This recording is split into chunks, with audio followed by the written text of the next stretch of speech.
नमस्ते प्रणाम। मैं आप लोगों को एक बहुत ही सुंदर और असरदार टोटका आज मैं बता रही हूँ, जो भयानक दर्दनाक गरीबी को दूर करने में ये मदद करेगा।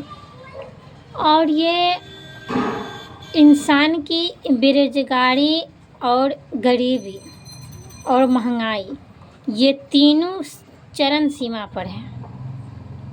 इसी कारण है जो आजकल हमारे सनातन धर्मों में कलयुग में बहुत ही अनर्थ होता हुआ दिखता है। पहले के पुरुषोत्तम थे, जिनको पुरुष नहीं पुरुषोत्तम बोला जाता था, और उस पुरुषोत्तम एक नारी के रक्षक के लिए किसी से युद्ध कर लेते थे, किसी का सर्वनाश कर देते थे, किसी को सिर्फ नारी का सम्मान बचाने के लिए। लेकिन आजकल के पुरुष पुरुषोत्तम नहीं भक्षोत्तम हो गए हैं, क्योंकि नारी का सम्मान बेचने के लिए, नारी को अपमान करने के लिए वे अपनी सारी जिंदगी की कमाई हुई धनराशि खर्च करने में लगा देते हैं, ये नहीं कि उनके सम्मान को बचाने के लिए। आप मेरे इस बातों से अगर सहमत हैं तो एक लाइक, एक समय कमेंट और एक सब्सक्राइब ज़रूर कीजिएगा, क्योंकि आजकल नारियां बहुत ही अपमानित होती दिख रही हैं। क्योंकि घरों में बहुएं प्रताड़ित होती हैं, घर में बेटियां प्रताड़ित होती हैं, यानी यहाँ से नहीं बहू सुरक्षित है और नहीं बेटियां सुरक्षित हैं, कोई भी सुरक्षित नहीं है मेरे इस आजकल के कलयुग के दौरान में। क्योंकि कलयुग का अब आरंभ हो चुका है और इस कलयुग के आरंभ में स्त्रियां कहीं से भी सुरक्षित महसूस नहीं करती हैं, चाहे वे घर में हो या बाहर हो, कहीं पे भी सुरक्षित वो नहीं हैं।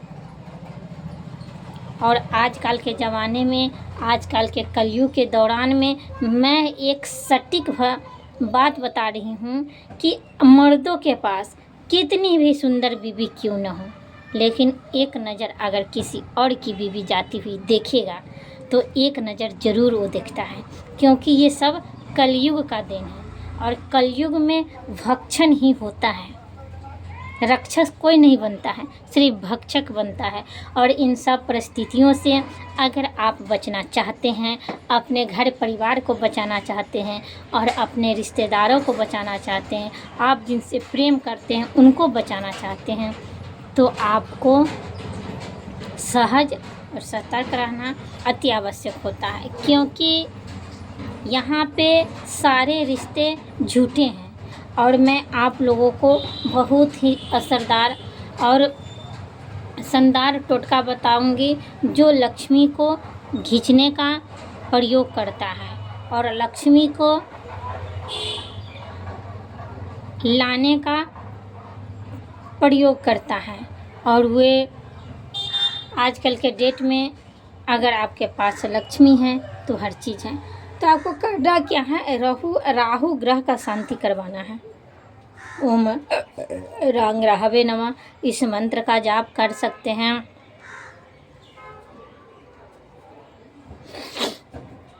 और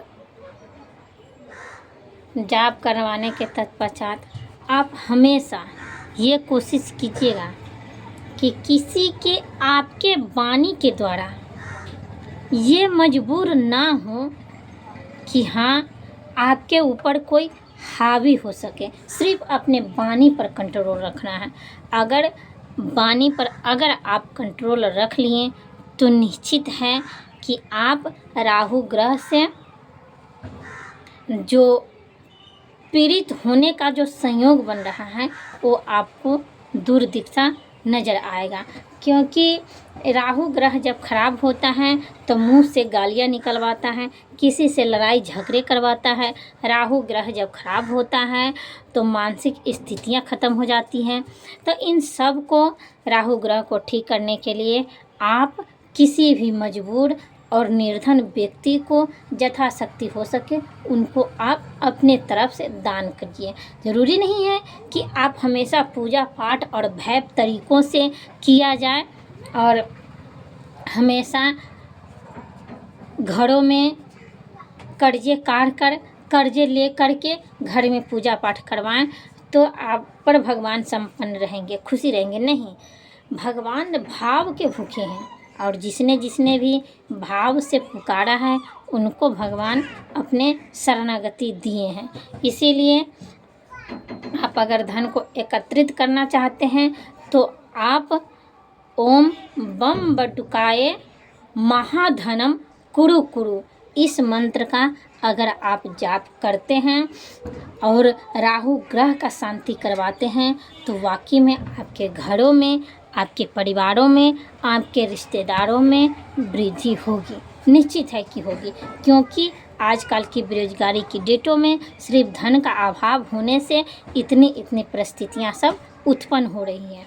तो ये उपाय, 2 उपाय हमने बता दिए आपको, और एक उपाय जो आपको सदा के लिए करना है। आपको करना क्या है, आपको विंध्येश्वरी चालीसा का 108 बार रोज़ पाठ करना है। अगर आप 108 बार रोज़ नहीं पाठ कर सकते हैं तो 9 बार आप उसको पाठ कर सकते हैं। और उसमें एक स्तोत्र है, विंध्येश्वरी स्तोत्र हैं, वो उनको आप पढ़ सकते हैं। और विंध्येश्वरी चालीसा के साथ साथ आप विंध्येश्वरी स्तोत्र का भी पाठ करते रहिएगा। इनसे आपके घरों में धन वैभव की वृद्धि होगी। और राहु ग्रह का शांति करवाना आजकल के डेटों में मत भूलिएगा, क्योंकि राहु बहुत ही खतरनाक देवता है। यही है, किसी से जेल करवाता है, किसी से अपराध करवाता है, किसी से लड़ाई झगड़े करवाता है। राहु ग्रह का अशुभ होना बहुत ही खतरनाक संकेत देता है। आपका राहु ग्रह जब खराब होगा, आपका आँखों का नेचर खराब हो जाएगा। ये बात आप ध्यान दीजिएगा, आपके आँखों का नेचर खराब हो जाएगा, और नेचर खराब हो जाएगा तो इंसान बहक जाता है। यही कारण है जो इंसान हमेशा गलतियां कर बैठता है। इसीलिए राहु ग्रह के शांति करवाना अति आवश्यक होता है। आप लोगों को राहु ग्रह का शांति करवाइए और विंध्येश्वरी चालीसा का पाठ करिए और विंध्येश्वरी स्तोत्र पढ़िए। मैं ये दावे के साथ कह सकती हूँ कि आपका राहु ग्रह ठीक होगा। और शिवलिंग पर हर रोज़ 1 लोटे, और हर रोज़ आप शिवलिंग पर 1 लोटे जल, सफ़ेद जल, जो उसमें कुछ भी ना हो, थोड़ा सा गंगा जल डाल करके आप चढ़ाइएगा। इनसे आपके रोगों में सुधार जरूर होगा। क्योंकि अकाल मृत्यु वो मरे जो काल करे चंडाल का, काल उसका क्या करे जो भक्त हो महाकाल का। क्योंकि ये कलयुग में महादेव ही ऐसे भक्त हैं जो हमेशा श्मशान में, जो वहाँ पे कोई देवी देवता नहीं जा सकते हैं, वहाँ पे वो वास करते हैं। इसीलिए अगर महादेव खुश हो गए तो मानो कि आपकी ज़िंदगी बदल गई। क्योंकि किस्मत के रेखे को बदलने वाला एकमात्र मेरे महाकाल हैं। ठीक है, तो फिर मिलूँगी अगले वीडियो में। तब तक के लिए दीजिए इजाज़त, और मेरे माता रानी के चरणों में एक लाइक, एक सब्सक्राइब करना मत भूलिएगा। और कुछ भी दिक्कत हो आप कमेंट कीजिएगा। मैं अपनी वीडियो के माध्यम से आपके समस्याओं को दूर करने की कोशिश मेरी जारी रहेगी।